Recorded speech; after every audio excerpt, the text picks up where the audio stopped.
Untuk warga Al-Ustaz, hampa tahu dah lagi ni festival Tamana dah start 5 hari saja dekat Ukir Mall Al-Ustaz. Mula rancak, macam-macam jualan makanan ada.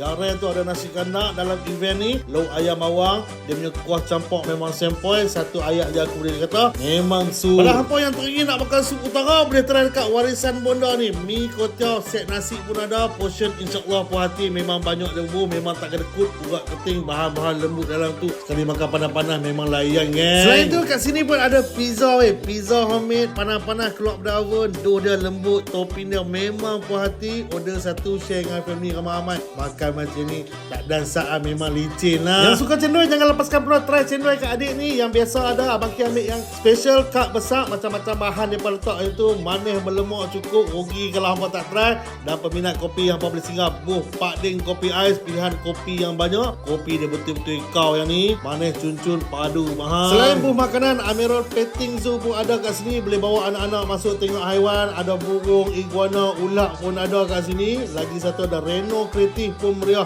Daripada jual-jual stiker, fridge magnet, tempahan banner, bisnes kah, nak ambil gambar studio pun boleh booking siap-siap sebab ada promo. Macam-macam gerai lagi duk ada kat sini. Makanan memang menarik. So kalau cuti ni tak ada plan pergi mana, pakat-pakat ramai kat sini. Jalan, makan, enjoy. Jumpa lagi geng. Assalamualaikum. Al-Ustaz, peace.